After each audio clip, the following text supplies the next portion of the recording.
ایسے لوگوں کی بھی اس رات میں مغفرت نہیں ہوگی، ماں باپ کا نافرمان ہے۔ آخر بات کو بتا کر میں اپنی بات کو کنارے لا کر دعا پر اپنی بات کو ختم کر دوں کہ ماں باپ بہت بڑی نعمت ہے، اللہ کی بہت بڑی نعمت ہے۔ آدمی اپنے جسم کے نکلے ہوئے کھال کو جوتے بنا کر بھی ماں باپ کو پہنا دے، ماں باپ کا کوئی حق ادا نہیں کر سکتا۔ ماں باپ ایک بہت بڑی اللہ کی نعمت ہے جس کا کوئی بدل دنیا میں نہیں۔ اس کی تکلیف وہی بیان کر سکتا ہے، وہی سن سکتا ہے جس کی ماں اور باپ دنیا میں نہیں۔ بولنے کے لیے میرے الفاظ آپ کو اچھے دکھ جائیں گے، سننے کے لیے آپ کو الفاظ اچھے دکھ جائیں گے، لیکن جس کی ماں دنیا سے چلے گئی اس کے دل کو پوچھو کہ آج وہ کس تکلیف میں بیٹھا ہوا۔ جس کے باپ دنیا سے، اپنی کچھ بھی تکلیف ہوتی باپ سے جا کے بیان کر سکتا تھا، لیکن آج باپ نہیں تو کس کو جا کے اپنی بات کو بیان کرے۔ جس کے ماں باپ زندہ ہے قدر کر لو۔ ہاں ہو سکتا ہے ماں باپ آپ کے پرانے خیالات کے ہوں گے، ارے خاموش بیٹھو جی، تمہارو کیا معلوم ہے پرانے خیالات کے ہیں۔ اللہ نے قرآن کریم میں فرمایا وَقَضَىٰ رَبُّكَ أَلَّا تَعْبُدُوا إِلَّا إِيَّاهُ وَبِالْوَالِدَيْنِ إِحْسَانًا إِمَّا يَبْلُغَنَّ عِندَكَ الْكِبَرَ أَحَدُهُمَا أَوْ كِلَاهُمَا فَلَا تَقُل لَّهُمَا أُفٍّ۔ اف کا عربی میں جملہ نکلتا ہے، اگر جھول بیٹھ جائے تو بول کے پھونکنے کے لیے جو جملہ ہوتا ہے، اتنا بھی جملہ ماں باپ کے سامنے بیان نہیں کرنا۔ حضرت موسیٰ علیہ السلام قبرستان کے سامنے سے گزر رہے تھے تو دیکھا ایک قبر سے رات کے وقت میں گدھے کے چلانے کی آواز آ رہی تھی، تو پوچھا اپنے امتی سے کہ یہ کس کی قبر ہے؟ تو امتی کہنے لگا ایک مرتبہ یہ نوجوان گھر پہ آیا تھا کچھ نشہ کر کے، تو ماں کہنے لگی بیٹا ایسا مت کر، بات ماں سمجھانے لگی۔ بیٹے نے کہا چپ بیٹھ، کیا چلاتی گدھے کے جیسا۔ اللہ نے اس کو یہ قبر میں عذاب دے دیا کہ ہر رات وہ گدھے کی طرح قبر سے چلاتا ہے۔ میرے بھائیوں، معمولی بات نہیں ہے ماں باپ کو ستانا۔ ماں باپ کو اگر ستا لیے، یہ ایک واحد گناہ ایسا ہے جس نے بھی ماں باپ کو ستا لیا اس کی سزا دنیا میں اس کو مل کے رہے گی، یہ اللہ کا نبی کا وعدہ۔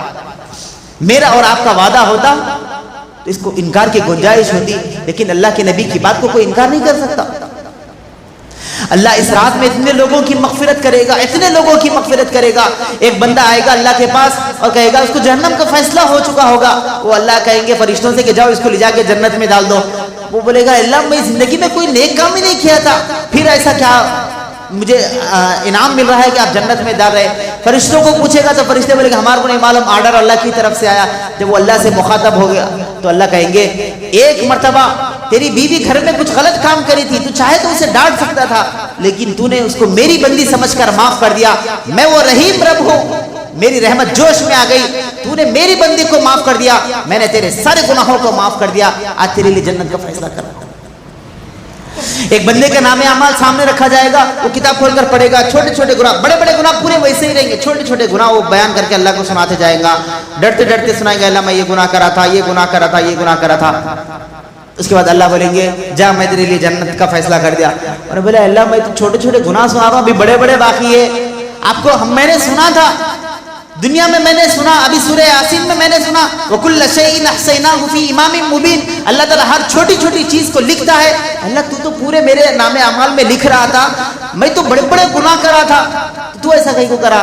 اللہ فرمائیں گے تو نے ایک آیت سن لی وَكُلَّ شَيْءٍ أَحْصَيْنَاهُ فِي إِمَامٍ مُبِينٍ، تو نے اگلی آیت آگے دوسری جگہ پر نہیں پڑھی فَأُولَٰئِكَ يُبَدِّلُ اللَّهُ سَيِّئَاتِهِمْ حَسَنَاتٍ۔ اللہ وہ رب ہے جو گناہ کو نیکیوں سے بدل سکتا ہے، جتنے تیرے بڑے بڑے گناہ تھے میں نے سارے نیکیوں سے بدل دیے، جا تیرے لیے جنت کا فیصلہ کر دیا۔ اللہ اتنا رحیم رب ہے، دو آدمیوں کو بلائیں گے اور دونوں کے لیے جنت کا جہنم کا فیصلہ کریں گے۔ ایک آدمی بھاگتا ہوا جہنم میں چلا جائے گا اور جہنم کے قریب چلا جائے گا، اور دوسرا تھوڑی دور جا رہا پھر پلٹ کے دیکھ رہا، تھوڑی دور جا رہا پھر پلٹ کے دیکھ رہا۔ اللہ تعالیٰ پھر دونوں کو بلائیں گے اور بلا کر کہیں گے بھئی تیرے تیز بھاگنے کی وجہ کیا تھی اور تیرے آہستہ جانے پھر پلٹ کے دیکھنے کی وجہ کیا تھی؟ تو پہلا شخص کہا میں نے ساری زندگی آپ کی کوئی بات نہیں مانی، نافرمانی میں نے آپ کی تھی، کم سے کم آج تو بھی میں آپ کی بات مان لو، آپ کا حکم ہوا میں جہنم میں جاؤں، میں دوڑتا ہوا جہنم کی طرف چلا جا رہا تھا۔ دوسرے سے پوچھا جائے گا کہ تو تھوڑی دور جا رہا تھا پھر پلٹ کے کہیں کو دیکھ رہا تھا، تو آدمی کہے گا اللہ میں نے مسجد نور کے خطیب سے سنا جمعہ میں بیٹھ کر کہ اللہ رحیم رب ہے، اللہ لوگوں کی مغفرت کرنے کے لیے تیار ہے، میں چاہ رہا تھا کہ تیری رحمت کی چادر میرے اوپر پڑ جائے اور میری مغفرت ہو جائے۔ اللہ فرمائیں گے تم دونوں اتنے میرے فرما بردار بندے نکلے ہو، جاؤ میں نے تمہارے فیصلے کو بدل کر جنت کا فیصلہ کر دیا ہے۔ اتنا رحیم رب ہے، اتنا بندے کو معاف کرنے کے لیے تیار ہے، اور اللہ تعالیٰ پہلے آسمان پر ہے۔ آپ نے کبھی دیکھا ہے کوئی مالک اپنے نوکر کے گھر کو جا کر کہے کہ میں تیرے کو معاف کرنے کے لیے تیار ہوں؟ کوئی باپ اپنے بیٹے کے دروازے پر گیا ہے؟ کوئی بڑا آدمی اپنے چھوٹے کے گھر پر جا کر کبھی معافی مانگی ہے؟ کسی نے نہیں معافی مانگی ہے، لیکن اللہ اپنے پہلے آسمان پر آ کر بندے سے مخاطب ہو کر کہتا ہے تو مجھ سے مانگ لے، میں تیری ساری ضرورت کو پوری کرنے کے لیے تیار ہوں۔ اتنے سب کے باوجود، اتنی رحیمی کے باوجود، اتنی غفاری کے باوجود، اتنا سب کچھ کرنے کے بعد بھی اللہ نے فرمایا اگر ماں باپ کا نافرمان ہے میں تیری مغفرت نہیں کر سکتا۔ جس کے ماں باپ زندہ ہے قدر کر لے۔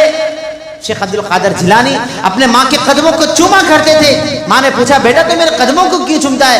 کہا امی میں آپ کے قدموں کو نہیں، میں اپنی جنت کو چوم رہا ہوں۔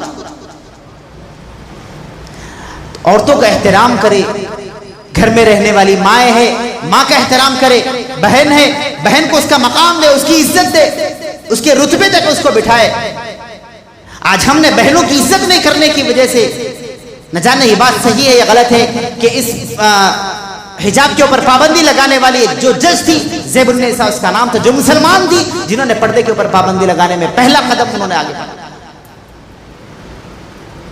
تو ہم اپنے گھر میں رہنے والے عورتوں کو معمولی نہ سمجھیں۔ یہ وہ عورتیں ہیں جب اللہ سے دعا کرتی ہے، اللہ نے فرمایا وَمَرْيَمَ ابْنَتَ عِمْرَانَ الَّتِي أَحْصَنَتْ فَرْجَهَا فَنَفَخْنَا فِيهِ مِنْ رُوحِنَا وَصَدَّقَتْ بِكَلِمَاتِ رَبِّهَا وَكُتُبِهِ وَكَانَتْ مِنَ الْقَانِتِينَ۔ ایک معمولی عورت، ایک باندی، فرعون کے گھر میں رہنے والی، اس نے اللہ سے کیا دعا مانگی؟ اللہ میں تیرے پاس تیرے قریب میں گھر چاہتی ہوں۔ اللہ نے اس وعدے کو پورا کر لیا۔ ایک معمولی خادمہ کی دعا کو جب اللہ قبول کر سکتا ہے، ہم تو اللہ کو مانگنے والے ہیں، اللہ سے پوچھنے والے ہیں، تو اللہ ہماری دعاؤں کو کیوں قبول نہیں کرے؟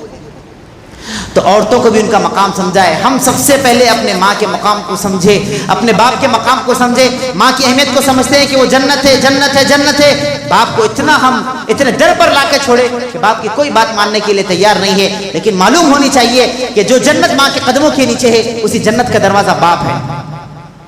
جب دروازہ ہی نہیں ہے تو جنت میں کہاں سے جا پائے؟ ماں کی قدر کرے، باپ کی قدر کرے۔ جس کے ماں باپ دنیا سے جا چکے ہیں ان کی قبر پر جائیں، روئے، سوائے رونے کے کچھ بھی ہمارے پاس اعمال اس وقت نہیں بچے۔ صدقہ کرے، خیرات کرے، ماں باپ کے لیے دعا کرے۔ اور یہ ایک ایسا واحد عمل ہے جس کو میں نے کہا کہ دنیا میں بدلہ مل سکتا ہے۔ آپ کی اولاد اگر نافرمان ہے، لکھ کر رکھ لے کہ آپ نے بھی اپنے ماں باپ کی نافرمانی کی تھی، کہ آج آپ کی اولاد بھی آپ کی نافرمان بن گئی۔ جو چاہتے ہیں کہ اس کی اولاد فرما بردار بنے، اپنے ماں باپ کی قدر کرے، اپنے ماں کی عزت کرے اور احترام کرے۔ دعا کرتے ہیں کہ اللہ جل شانہ ہم تمام کو جو باتیں کہی گئی اس پر عمل کرنے کی توفیق عطا فرمائے۔ آج کی اس مبارک رات میں جن لوگوں کی مغفرت کا اللہ نے فیصلہ کیا ہے، وعدہ کیا ہے، ایسے لوگوں کی بھی آج رات میں مغفرت نہیں ہونے والی ہے جو ان تمام گناہوں میں ملوث ہو سکتے ہیں۔ ہم اللہ سے دعا کریں کہ یہ تمام گناہوں سے اللہ ہم سب کو پاک فرمائے۔